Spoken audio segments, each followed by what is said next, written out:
launch our phone. Requesting permission to launch. To infinity and beyond! Hello everyone, this is Andrew from the arprince studios in beautiful Ottawa Hills, Ohio. This week, it's a rebroadcast show again. The Ottawa Hills High School's AFS Assembly, which is the Foreign Exchange Student Program. And we listened to another episode of the DizNeeds podcast. Stay tuned. In this segment in episode 12, we listen to my buddies, Adam Gorlitsky and Danny Ozment's interview. Take it away, guys. You are listening to the DizNeeds podcast.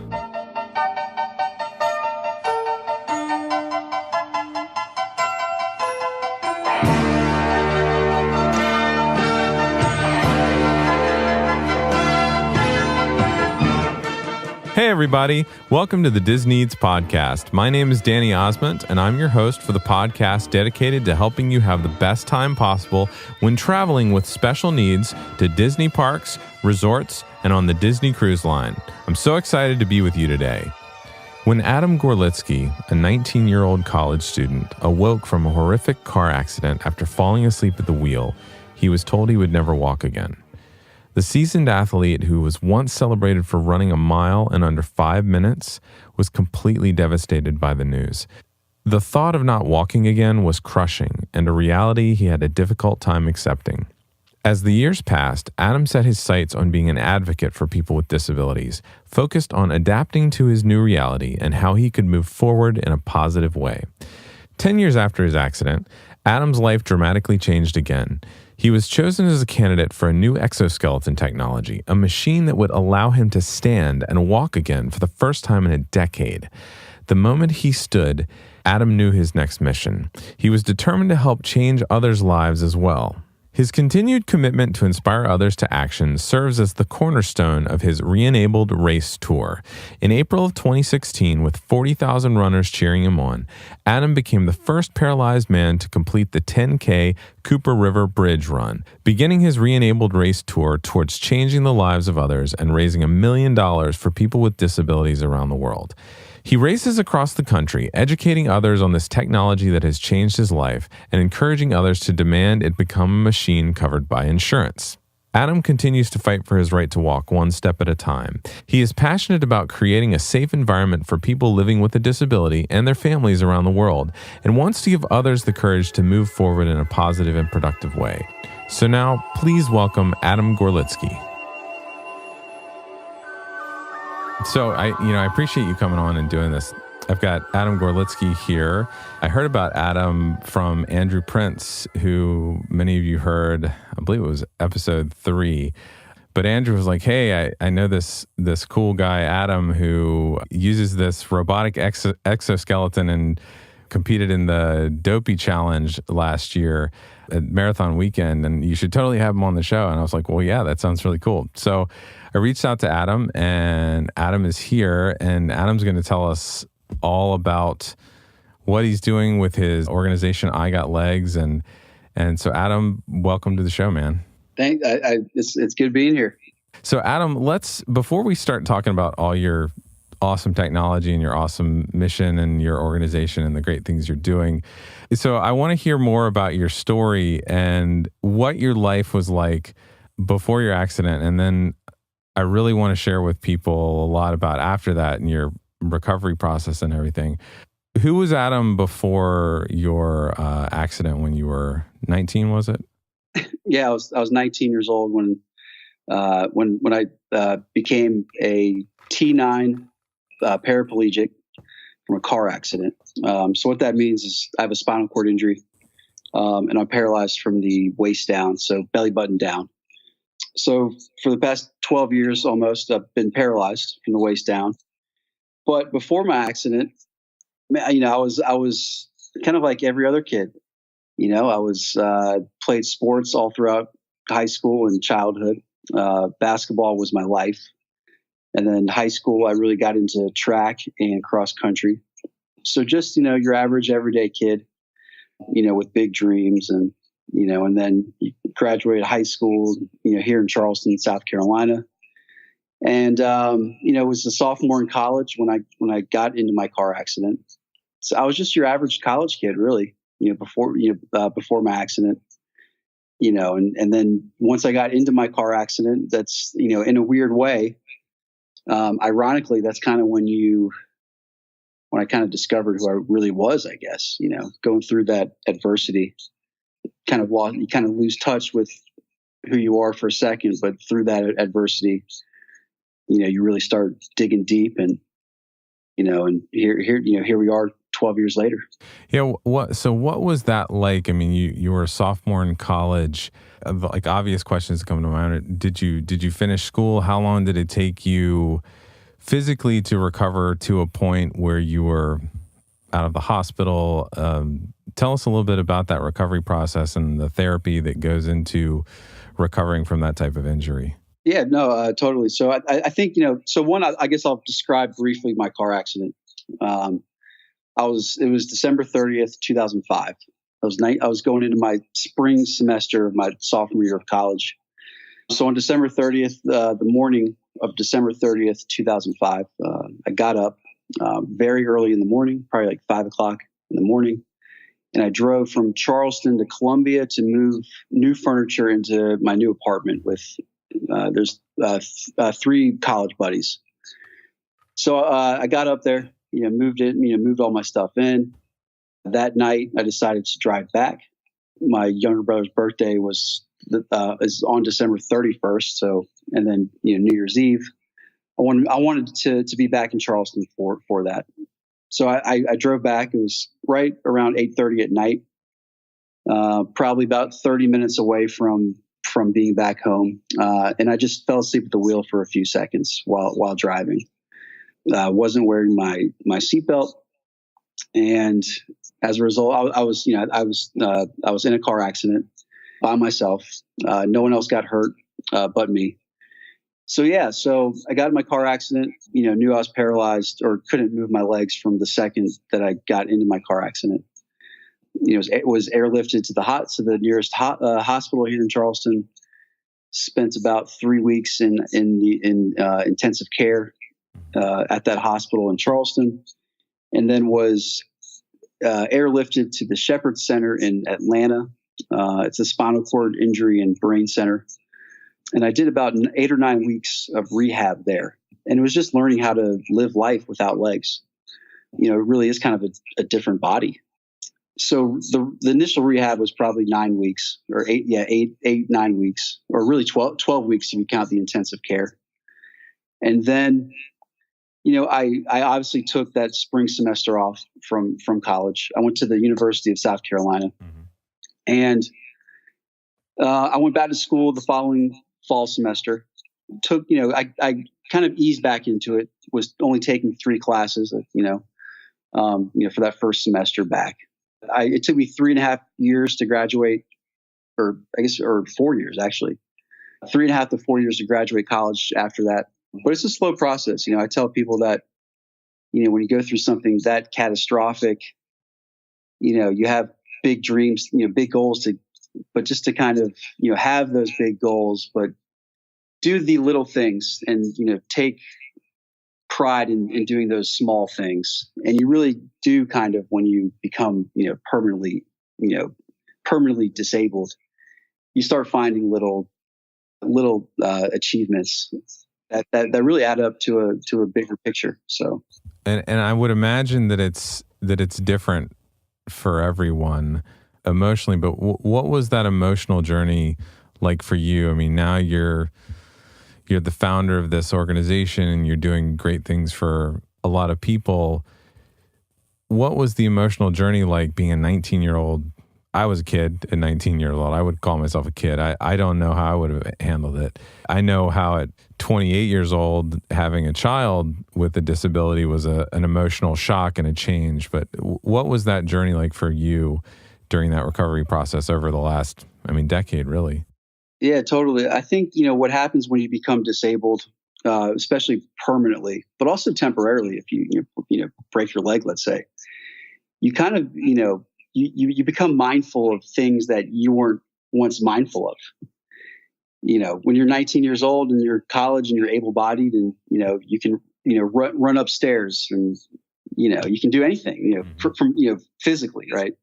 And that's, and then when you lose that ability to climb stairs or, pick somebody up, like a girlfriend, you hug a girlfriend, you pick her up, or whatever it is, you're now forced to become mindful of what you can't do anymore and your limitations. And I think at first, especially when you're so young, becoming mindful of that in a very catastrophic way, a car accident, it definitely can. I can see, of course there's, I don't want to say depression, but that, it's a lot of emotions to kind of take on. And I think, looking back on it, I think it's just, those emotions were not necessarily me being paralyzed, but I think it was all the, I just become more mindful of things I can't do. Mm-hmm. And I've, I don't know if it was, 'cause I do feel like I was fortunate, when I was in the Shepherd Center in Atlanta. There was one 19-year-old kid that was paralyzed from his neck down. And I just remember seeing, I was there for 9 weeks. I only saw him twice. And I just remember him just bawling his eyes out, and he had a paintbrush in his mouth, painting a picture, and he was bawling his eyes out still. And I just remember thinking like, wow, it could have been a lot worse. Mm-hmm. So, once you start, seeing how fortunate you really are, I think then you kind of start slowly digging out of whatever, dark place, depression that you are in. But it definitely takes you hitting those rock bottom moments though. But I think ultimately, looking back on it, and, it does make you stronger to a certain extent, but I don't wish that upon anybody else. There's a lot of, probably healthier ways to become more mindful of things, Yeah, I can imagine. Before we get to today and the organization you started and this cool technology that you're gonna share, what was the last decade like? What have you done? What's your day job, if you will? If I Got Legs is what you really are passionate about, what's your day job? I Got Legs now. It's become my day job. That took about 2 years to get it to that point. No, but before this, so I was 19, so I finished college with a retail business degree. My family has a small business, so I just started kind of, once I graduated college, I didn't really know what I want. I actually fell in love with filmmaking while I was in college after my car accident. That's a very tough field to really get into, especially if you are permanently disabled. It's a little bit tougher. So I started working, for my family's business, just doing everything, just getting hands-on experience doing a company, just every, from customer service to website management to everything. So then I did that for about 1.5 2 years. And then I went back to school for film production here in Charleston. And I fell in love with the filmmaking process. So I was then started doing part-time, music videos, producing and directing, mostly producing music videos, short films, some local, silly local commercials and stuff like that. And then I Got Legs happened 2 years ago. Now, the organization is about 14 months old right now. But I really started it 2 years ago. I'm a member of the Roper Hospital, the Roper St. Francis Spinal Cord Injury Center here in Charleston.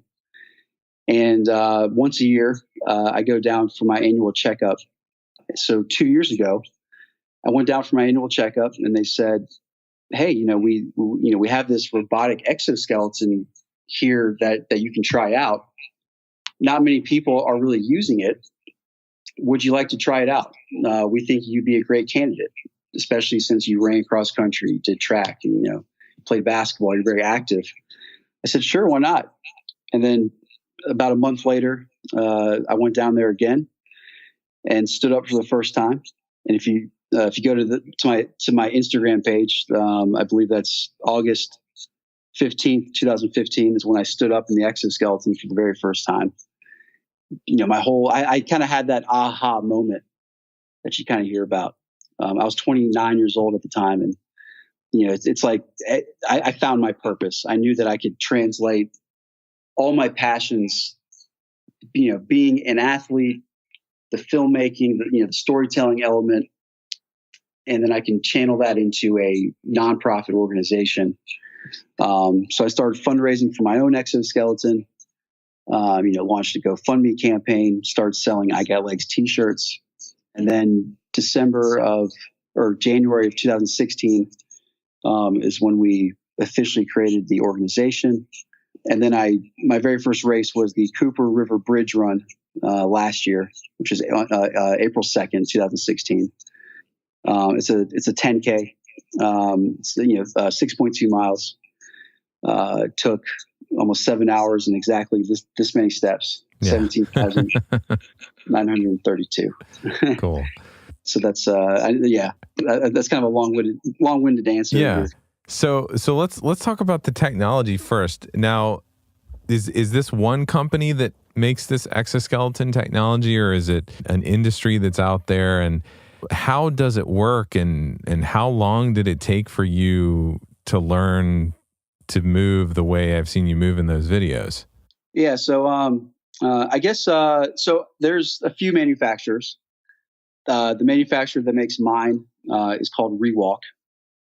There's about two or three other manufacturers that have this exoskeleton technology. I've yet to try out those other two, those other two or three. So I don't know. Just at like face value, seeing YouTube videos, I think mine's like the best. It's the the most robust. It's the best walking gait. But those other ones have other benefits too. But anyway, so yeah, the company's called Rewalk. It's a robotic exoskeleton is the technical classification. And how I describe it like the lower half of a Terminator suit, because it really kind of is. So I roll up next to it. Picture this Terminator suit sitting down in a chair. Mm-hmm. I roll up next to it. I transfer in. I strap in, and then I wear a watch on my right hand wrist. That's like the brain of this exoskeleton Terminator suit. So when I strap in, I hit a button, puts into stand mode, stands me up. I then I hit a button on the watch, puts into walk mode. I have 2 arm crutches. Mm-hmm. So I tap forward with each arm crutch, and then I move my hips and abs forward. And with that movement, there's a sensor in each hip of the exoskeleton that picks up the movement in my abs and hips, which then kicks in a motor within the exoskeleton itself. So my abs and hips initiate the movement, and then the exoskeleton finishes, actually walks for me. So what happens is that, after a very long race or like a long walk, it's this crazy abdominal workout. And then the training process on it, it's pretty extensive. Look, at the time when I first stood up, it had been 10 years since I really, since I walked, or even stood up. So the first 4 sessions were just me learning how to transfer into it, strap in, and just really learn how to balance in it. I didn't even take my first steps until probably 2 weeks. 2 weeks went, 4 training sessions. And then it probably took a good 6 months where I was comfortable enough to even take 6 to 10 steps, like consecutive steps, without messing up.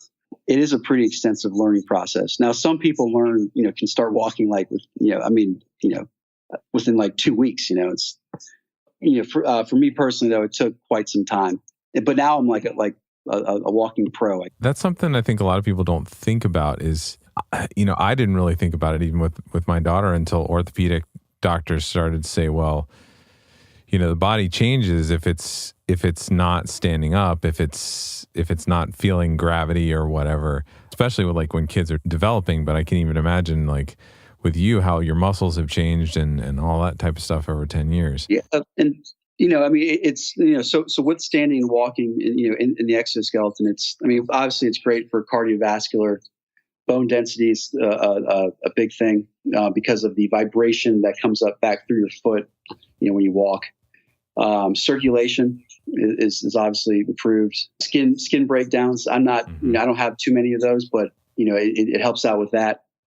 And also, from added muscle mass, my core strength is like the big thing for me. And then also digestively, it's great for digestion, and all of that. But one of the big things, and this is really what our whole organization is kind of based off of, obviously there's great physical benefits of this exoskeleton, but really for me, it's the emotional, psychological benefits that I see translate over to every aspect of my life. Mm-hmm. And so I tell people that when I'm in this, in my Rewalk robotic exoskeleton, I don't feel disabled anymore, but I don't feel able-bodied. I feel what I call re-enabled. Yeah. And I really do feel that way because one, I have a spinal cord injury. I'm paralyzed from my waist down. So one, I can't feel my legs. So when I'm standing and walking, I'm technically more independent when I'm sitting in my wheelchair. I'm 4'9" though when I'm sitting. Yeah. When I'm standing and walking, I'm 6'1". So I do feel a little bit different. I mean, it's hard to. I don't know. I'm not sure if that's because I'm a guy. I'm 31. 31-year-old guy. Maybe. Being tall. I think us as guys, we like being tall. Yeah. But I think girls feel the same way too.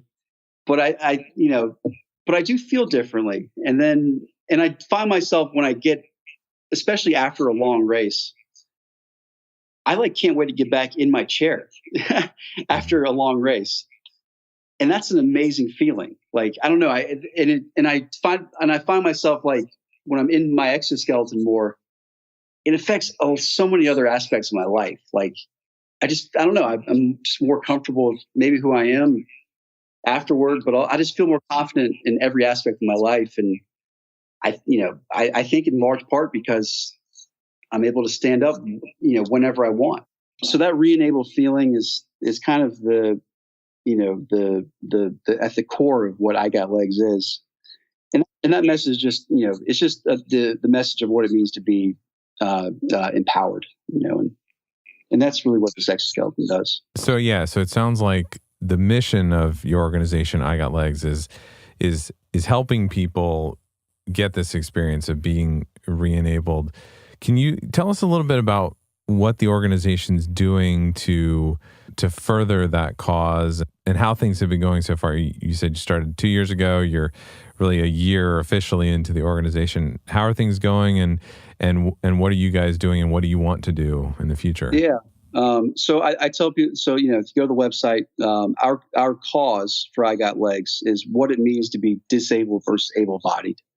And there's many statistics that back that up, from education to income to obviously, with obesity, first-time marriage rates, divorce rates. It's quite staggering between able-bodied and being disabled, those numbers. Mm-hmm. So our mission is to re-enable members of the disabled community in the towns and cities they live in. And then our goal is to bridge the gap between what it means to be disabled versus able-bodied. So the first year, I'm now on my 1 million steps re-enabled race tour.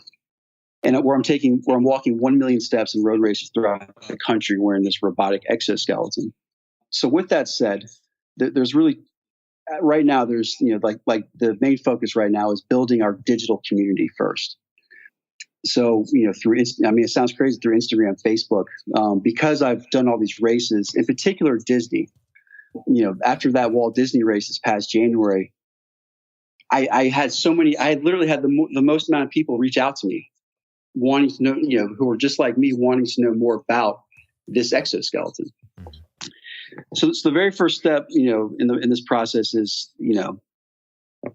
build, how do we build this community properly? So we're, there's, through social media, how do we channel that through social media? So we have a whole strategy behind that. And then tangibly, we are now rolling out our base programs for I Got Legs. It's our Re-enabled Race program and our Step Tour program. And all the Re-enabled Race program is, essentially,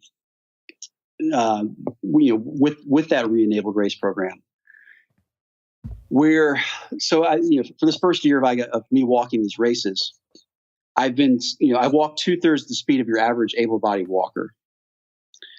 And so because of that, I had to start scaled in, at all these races. So with the Walt Disney World Marathon, to walk the entire marathon would take me 5 days. Yeah. But so if I start at mile 20 though, and do the final 6.2 miles of it, that's like I get to start at the same time as everybody else, and I get to finish with like all the slower runners. Mm-hmm. It takes about 7 hours. So for the first year, I was bringing my unofficial scaled starting line to these races. So I'm like, man, like, what if I just brought my official starting line? And so how do we make that official? Well, yeah, we have so this year I'm putting in my official scaled Re-enabled Race starting line, with signage and everything. Mm-hmm. But we're also putting it into race registration categories, where other, people like me who are, permanently disabled, and it can be anybody, if you're, just had a triple bypass surgery and you're trying to rediscover your athleticism, mm-hmm. you can sign up for the Re-enabled Athlete course, for that particular race. And then, so we're now reaching out to races. We're putting in the official Re-enabled Race scaled starting line and the race registration category. It's very similar to what golf courses do with the different sets of tee boxes for the strength and skill levels. So with that said, we're starting here in Charleston. It's a big vision. So it's got many different layers to it. So we're now we're starting here in Charleston with that program. And we've now done this with 3 races nationally, but we're, 1 here in Charleston. But we're going to reach out to 5 races within Charleston, where we put in the Re-enabled Race starting line, the race registration category, and we're also going to be a charity partner with those races. And then we're going to package those races together, partner with the Exoskeleton Training Center that offers this technology, mm-hmm. and that's going to be our Charleston Re-enabled Racing Circuit. Mm. So the goal is, because what I'm seeing is that not many, the goal is to get people down to the rehab center using these exoskeletons. I know at face value, it would, you'd think that like there's millions of people who are paralyzed that want to go down to the rehab center and try it out. That's not the case. And there's a lot of reasons for that. And what I'm seeing is that when I put these Re-enabled races in, all of a sudden it attracts the community to it. For-profit companies, other nonprofits, government even as well, officials down to this race. And which then translate to, I'm seeing it translates to people going down to the rehab center to try it out. So the insurance companies will pay for the training sessions associated with this exoskeleton and most other leg brace technology, but they won't cover the cost of it. So our Re-enabled Race program is to get more people down to the rehab center using these exoskeletons. Now with our Step Tour program, which ties into the Re-enabled Race program.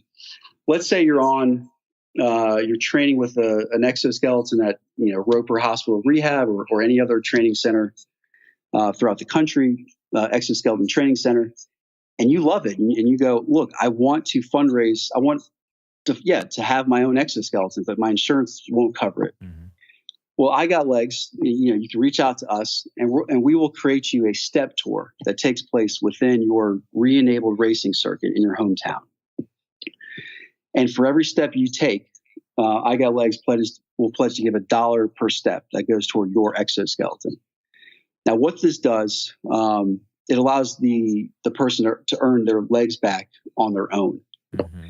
what I'm seeing is it's kind of cool. Like I get more people that want to earn it back the way I did. I guess it's perceived that I did all this on my own, which I large part I did, but they want to get their exoskeleton back in like the same way I did through steps. And that's really cool to see. So now it's just developing the platforms, or the programs within I Got Legs that enables that. And then, so we're focusing now on bringing those programs, to the races. We're going to be creating our own races as well. On December 30th, we'll have our very first, I Got Legs, race. And then it's, building that digital community. So it's a big, and then finding partners, and it's great with the races. It attracts sponsors and partners. It takes a lot of, infrastructure to really make all this stuff happen. Like, it's which is, but so it takes a real community is kind of what I'm saying. And the programs are, are designed to bring in the entire community. Well, I love that. I love both those ideas because it sounds like, right, it brings people together. It shows people what's going on. It puts them in action versus just asking for money. It shows that people are really invested in in what they want to do and in getting exoskeletons of their own, like you were saying, on their own. And I'm sorry to interrupt, but also, when we create a step tour, the cool thing about when you create a step tour is that it gives, because look, the exoskeletons are about, right now they're about $85, I think even maybe $95,000. Now look, that's a lot of steps to, if it's just $1 per step that we're giving that person per step, that's a lot of steps. So what it does though, it allows that person and to leverage the I Got Legs brand, but also our 501c3 status to create fundraising events with their friends and family, local communities. So that person might not have to take, really any steps on their step tour. But the fact that they create the step tour is huge, because maybe that person goes, look, I don't, after 1,000 steps, they go, man, this is, I don't know if I want to take all the steps. Well, now we can help them create fundraising events, which then bring in local, their local community, businesses and partners as well. And it's really about building this community out properly. And then from there, it's, we can make step tours, in honor of making the towns and cities more accessible, where these people live. It's a big vision, and we're slowly achieving, really starting to now execute on that vision. And that's exciting to see. Yeah. I love it. And I love the t-shirts too. I love all the celebrity photos on the site wearing your t-shirts, and I will have to send you a t-shirt, man. So totally. It's a great idea, and we'll make sure we'll put all the links in the show notes so that people and I'll make sure I'm going to promote the heck out of this one. I think just the coolness factor of the technology fascinates a lot of people. Just like it was fascinating to me, and I'm in the world of disability and special needs, but I can imagine that people outside of it just see it and they're, like you're saying, they're thinking Terminator, or they're thinking Steve Austin or whatever. But it's just really cool what it's able to do. So this is a Disney centric podcast, so I have to ask at least one Disney question. So you participated in the Dopey Challenge. So immediately I think you're crazy, because I don't know that I could ever even do that able-bodied. You spent some time at Disney, and I want to hear, outside of the race itself and outside of all the activities that you were doing related to the race, what was your experience like at Disney, going for the first time as someone disabled and with mobility issues? Tell us about the experience. Tell us maybe just a little bit about what you did at the park besides, I don't know, probably recover from the races like most people do. Yeah, no, totally. Well, so I guess, when I first went, I was 17, so I was able-bodied. Obviously, I think as a 17-year-old, you just want to ride every single ride possible. so that's kind of what I did. Just took it to the extreme. Is I got exhausted just like doing that after one or 2 days. Mhm. But then going back as being disabled. Now I went back, to walk the Dopey Challenge. So I spent most of my time, literally, just walking those 4 races, which one got canceled due to lightning, the half marathon. So I spent, I didn't really go on many rides. I would love to go back and go on some rides. No, but being disabled though was, to me it was fine. I mean, everything was pretty accessible. I wasn't able to go on any rides, so I can't speak on that. But everybody was real nice, man. They're real, super accommodating. It was a blast. It's really cool with the Walt Disney World Marathon, or, with the Dopey Challenge and the races. The racing culture is filled with super passionate people, like really whoever does a lot of them, and gets to know the people that do the races. You can tell. I mean, it's an incredible kind of culture, subculture, right, of passionate people. But then combine that with the Disney, the passion of the Disney crowd, it makes for a really amazing experience. I mean, it was really cool. You have Mickey Mouse and, when, all the, Snow White who are actually on the race course and, taking pictures with everybody. So it's like when you combine those two worlds into one, it's a pretty special, you really feel it, like while you're there racing. The energy and the excitement of Disney and racing and all that. It's a really interesting, cool experience. Yeah, I've thought about doing the races solely for that reason, that excitement, just because it sounds amazing. And as an aside, actually, while we were just talking, Andrew actually he didn't know we were doing this interview, but he just sent me a message that's a video of they're installing Toy Story Land at Disney Hollywood Studios. And he sent me a video of the Slinky Dog roller coaster that they're having there.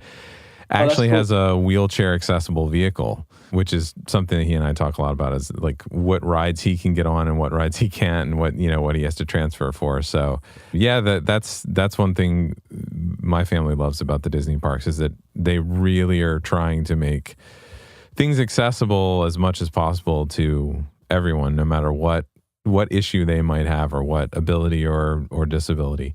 I was always, I wasn't able to ride any of the rides, but next time I go back, we'll have to, me, you, and Andrew, and that'll be fun, man. This was really interesting. I was so excited to hear about this technology and hear about it from your point of view, someone who's actually using it and sharing it with the world. So, thank you for doing this and being so straightforward and honest and just down to earth about your experiences, both with your recovery and going through this and what you're trying to do now with I Got Legs. What is the best way for people that hear this to not only support your mission? How can people contact you? How can they find out more information? Well, one, through the website, igotlegs.org. You can email from there. You can donate, buy a shirt. You can create your own fundraiser event. But also, we're on Instagram too. Instagram, I kind of, I treat my Instagram maybe a little bit, or social media in general, a little bit differently than maybe most. It's not. Yeah, it's one part promotion, I guess, but it's really, I want to show people the journey of all the stuff that kind of goes on behind the scenes of creating I Got Legs, not only my 1 Million Steps tour, but how it then translates over to the programs and creating the organization. So I'm really big into like 1 minute Instagram documentaries on my Instagram page. So really, honestly, just, going to the website, reaching out to us from there, and really just kind of following us on social media, on Instagram, and sharing videos, reposting them, liking them. That's those two. I think that's like probably the best way. Awesome. And like I said, we'll put all those links in the show notes. So Adam, thanks again for doing this, man. This has been great. Absolutely, man. It's a pleasure being here. Thank you.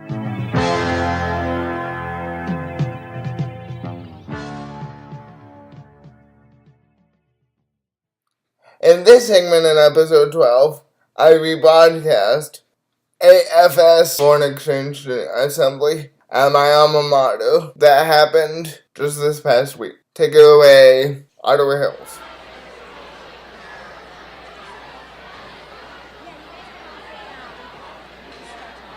Okay. There's a whole group coming in. You guys can stand up here for the moment and then sit down when I get started if you want. Or you can just stand. That's my seat.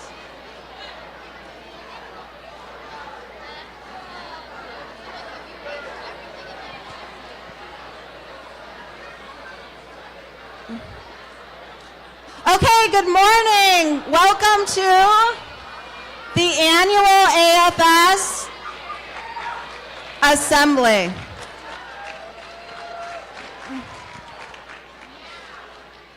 We can't start until you stop.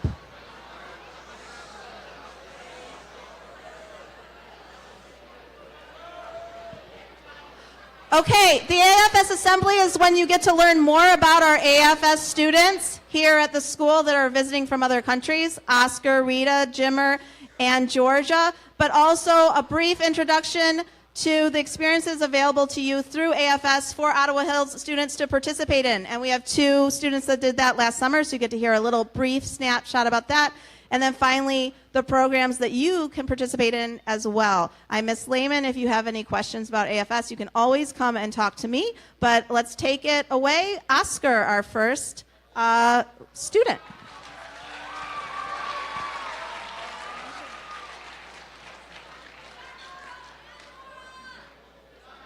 Wow. Okay, wait. Oh, there you go, wait.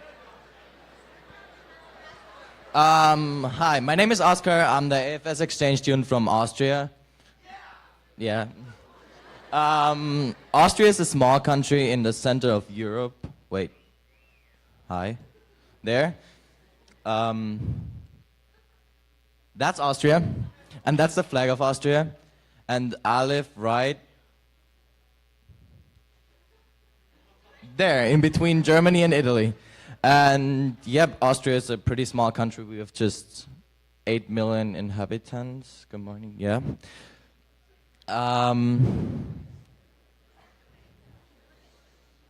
That's Vienna, the capital of Austria. Some other touristic places to visit in Austria, pretty beautiful. We have a lot of lakes in Austria, in the mountains, yeah. That's my home city, Innsbruck. That's the flag of Innsbruck. And that's the inner city of Innsbruck. We have a lot of colorful houses like that, and we're like in the center of the mountains. And we have a lot to do with winter sports. So that's our like ski regions around Innsbruck, and yeah. That's a typical picture you see, like people walking around with skis in the city and just hopping on buses and go to the mountains. Yeah, you can pretty much see the city from everywhere where you're skiing. And that's another attraction. That's like ski jumping, we call that. That's pretty famous in Europe, Austria, Central Europe. That's a pretty big event. How you can see, they're just athletes like jumping down a hill and just landing, and everyone is super happy. That's my neighborhood or my town where I live in. It's a little outside Innsbruck, and that's my house, pretty modern. That's the interior of the house. That's my room up there, our living room, our second living room, yeah. That's my family, me with my 2 parents. I'm my only child, so no siblings. That's me with my friends. I have friends from like all over the world. Me with my best friend. We're always going to like football games to watch them. It's fun.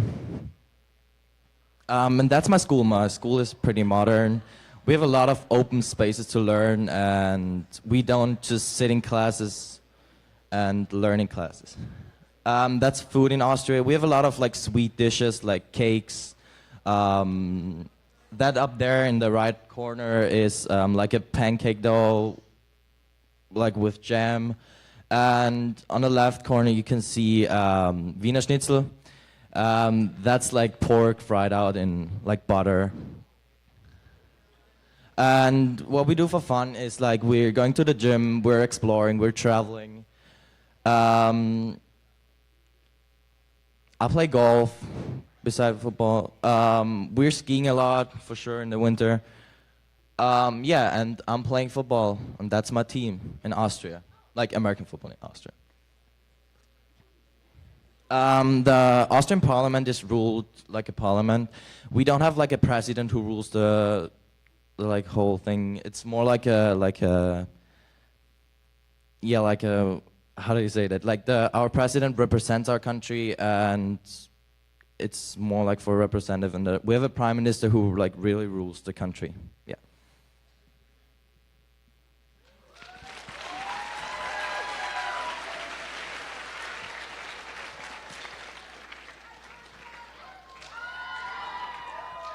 Ciao, mi chiamo Giorgia e vengo dall'Italia. Hi, my name is Giorgia and I'm from Italy. So my country has two main parts. The north, where the economy is based on the tourism. You can recognize the main monuments. And in the south, we produce foods and it's famous for agriculture. In the middle, there is Rome, the capital, which is the sitting of our parliament.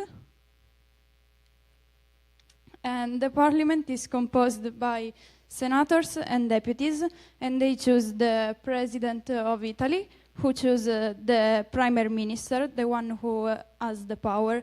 Now he is Gentiloni, who replaced Berlusconi. My hometown is Niscemi, in the south of Sicily, an island. And I know that there are stereotypes about mafia, but all the people I know don't have anything to do with mafia, and we consider people involved into mafia as criminals. My hometown is built on the top of an hill, and these are some of the most beautiful landscapes. We have a lot of traditions, especially religious, like Christmas, when we dress up and act as the nativity characters, and Saint Joseph, when we prepare a table with a lot of foods which are given to poor people. Italy is famous for food. For example, pizza, pasta, gelato, coffee, and many other foods. But Sicily has its own special, like ricotta cheese, which is made by the shepherds, and pastries with ricotta cheese and almonds. Okay, this is my home. This is the living room and my bedroom, and the one at the bottom is my country house, but we don't live here, we use it just for parties, because it's far from the center of the city. I love hanging out with my friends, and these are some of the activities we usually do. For example, watching soccer games, going to school dances and to parties, trips, going to the beach, playing cards, or just sitting together. This is my high school, the outside, my classroom, my classmates, the main gym, and an assembly, which is always in the outside of the school. This is my family, my father, my mother, and my younger sister, who is 13. And finally, I just wanted to say that in my English class, we are reading the Odyssey, and when Odysseus meets the Cyclops, Polyphemus throws against him some big stones, and these stones are in Sicily. Okay.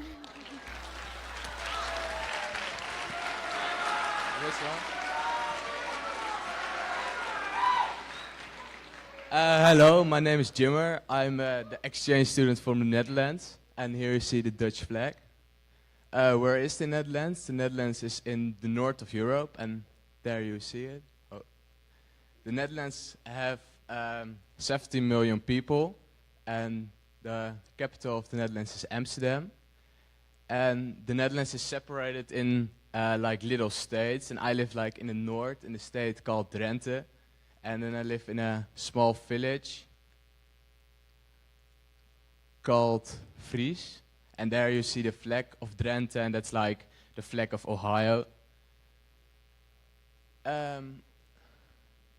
We have a king in the Netherlands, and his name is William of Orange, and that is of Orange is the royal family name of the king. So our national color is also orange. So if we have a soccer game or if we participate in the Olympics, we will all wear orange, like this shirt or so, and then everybody, will go in orange.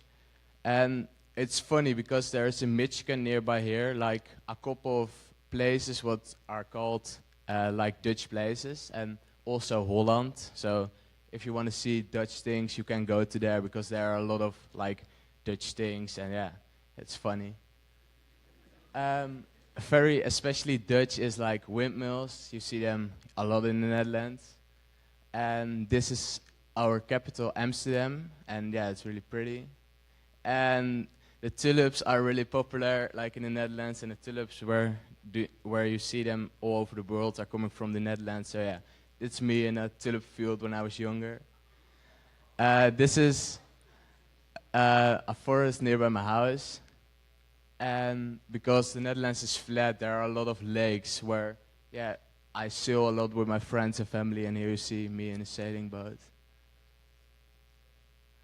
This is a lake nearby my house.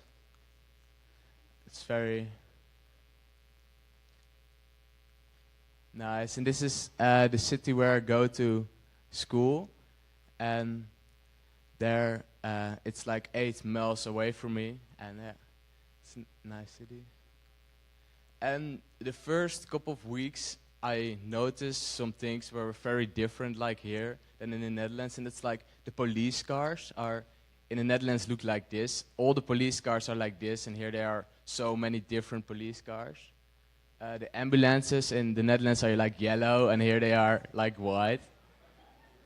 All the ways in the Netherlands have like white lines on the road, and here it's yellow, and the signs, the boards are blue, and here it's like green. And all the trucks in Europe are like this. We never see like a truck with with that front over here. So that's very different. And this is my welcome sign of my village, so that's also looking different.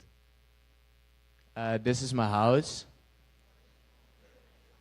And here you see my little sister, my brother, and there you see my family, and me and my brother are always on adventure, so you see on the picture there.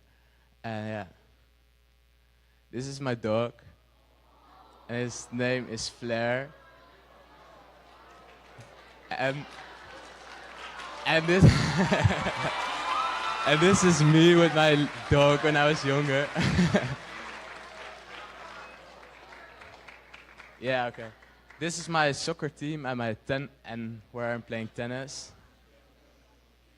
And this is my school. And you see, a lot of bikes. Everybody's going on the bike. This is working and everybody is going on the bike to school in the Netherlands, so it's very usual to go on the bike. Like I have 1,400 people in my school, and then okay. This is a classroom.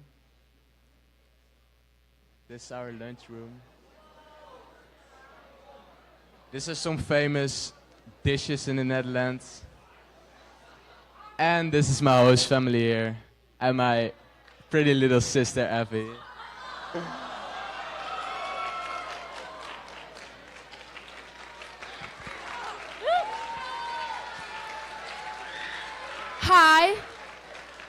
Hi, my name is Rita, or as I would say in Portuguese, olá, o meu nome é Rita. So here you have the Portuguese flag and a map of Portugal. And if you look at the green arrow, this is where I live, Lisbon. It's the capital. These are some Portuguese landscapes.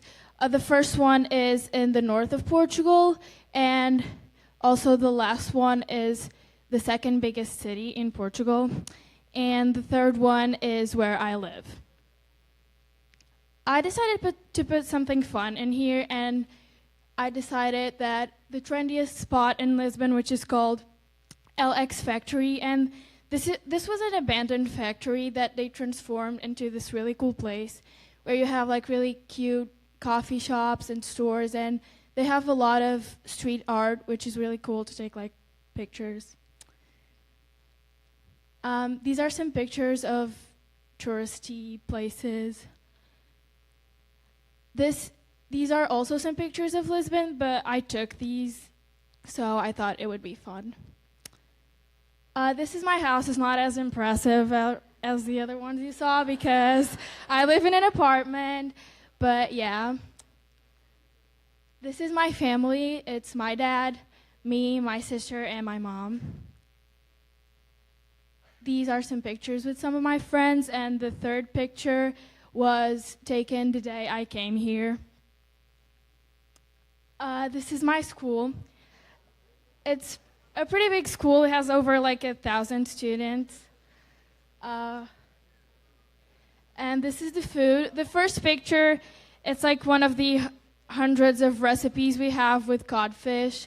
The second one, it's like a really famous pastry that has like a secret recipe, and you can only buy it in like one place in the whole country. The third one, it's like an octopus salad. And the last one, it's a dish that has like cheese, bread, a secret recipe of a sauce, and several types of meat. I do gymnastics for fun, and these are some pictures of me in Norway this summer with my gymnastics team. And this is my beautiful host family. And that's it.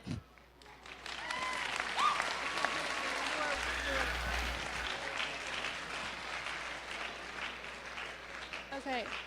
Hi, my name is Rumer. I went to Argentina last summer, and I did a high school program so that I could go to high school there, and I stayed with host family. So this is my house, and that where the dining room is, that was my room, but instead of the couch, there was a bed, and instead of the chairs down there, you can see that was like a dresser, so that was my room. The town that I was placed in, it's really like you wouldn't know it otherwise, other than the fact that it's right next to this really salty lake that's like comparable to the Dead Sea. So it gets really touristy in the summer, and it's called Epecuén. And there was like a town that got like swallowed by the water in like 3 days, and just within the past like 10 years or so, it's come back up. So you can visit it, and now it's all touristy. And the sky was always really pretty. That was what picture it. This is my host family. It's my dad, my mom, my host sister that lived with us, and then my other host sister and her kids, and they lived in a different house. So what we did for fun is we were always drinking mate, which is like this type, it's not really a tea, but it's kind of like that. And you put hot water in it, and it's super strong, and it's caffeinated, and you get really jumpy because of it. Then we always had, okay, asados, which is like barbecue, but it's just like steak and like sausage, and it was really good. Then every weekend we went to the club, which is like, there's a picture of it when it was empty. So that was fun. Yeah, we went out at like 3 and we got back at 7:30, so that was, could not hang. Yeah, in the morning. And then this is pictures with friends, and like they're super affectionate, but at the same time they're super vulgar. So they'll be like, "Are you stupid, my love?" Like they'll say it in the same sentence. It's like, okay. So yeah.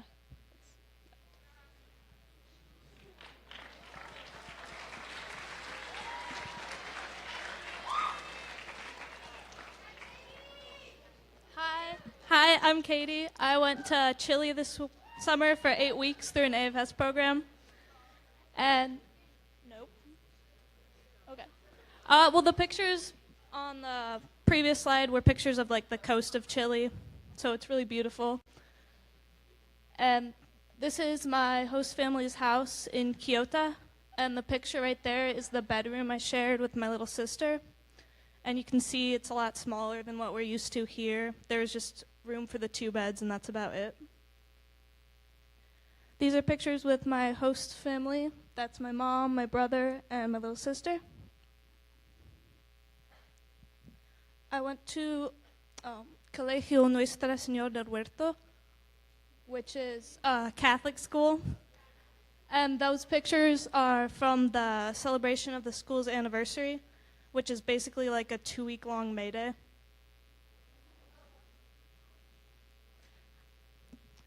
Chileans are super affectionate, and they really value their relationships with their family. So I would spend a lot of time with my host family. Like on the weekends, we'd all go to the movie theater together, or we'd all go on a walk together. And my classmates were just a really fun, like goofy group of people. They were really welcoming, and they made my experience really fun. The first day I was there, they taught me all the bad words. And so, yeah, it's a really fun experience. I really recommend going.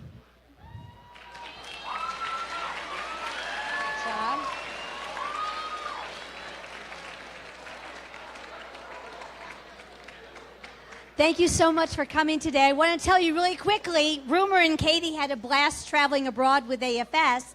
You can travel abroad too. AFS has programs in Asia, Africa, Australia, Europe, and South America. There are programs lasting 6 to 8 weeks. Please listen. You could choose from academic programs, community service, or cultural immersion programs. Not much time.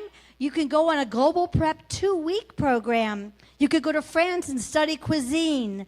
Go to Greece and study marine conservation. Hungary, you could work with refugee children. In India, you could work with special needs children.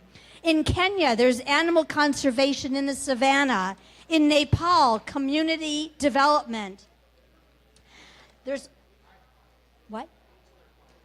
Guys, I need you to be quiet so you can hear. Thank you. Project Change is an essay contest that focuses on volunteering around the world. You're challenged to develop your own idea for a volunteer project that could have a meaningful impact abroad. It can be in your area of interest: hunger and nutrition, human rights and cultural understanding, arts and technology, sustainability, or education. You submit your idea to AFS, and one grand prize winner will get to carry out his or her project abroad for a 2-week summer program with AFS. And 4 runners-up will get to volunteer with them. So you have from now until December 18th to see if you want to come up with an essay or a video of an idea for a volunteer project you would like to do somewhere in the world. Talk to me, and I can help you to develop this idea. Talk to me also about your interest in traveling abroad. Hannah Lehman will be having some club meetings in her room where we'll talk about all these different opportunities. Also, we have some other exciting things coming up. The rummage sale is coming up. We need volunteers to help set up the sale on November 9th and 10th, and to work the day of the sale, November 11th. You could host a Student for Diversity weekend. We're already looking for host families that will be working with us to host the Students for Diversity weekend coming up at the end of January or early February. Also, we're already looking for host families for next year's students. And if you know how awesome our students are this year, I'm sure you would be interested in hosting one of our students next year.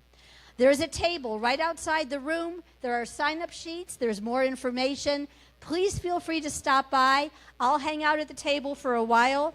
Thanks to Rita, Oscar, Jibber, George, Katie, Rumor, and Hannah Lehman for putting together our assembly. Thank you.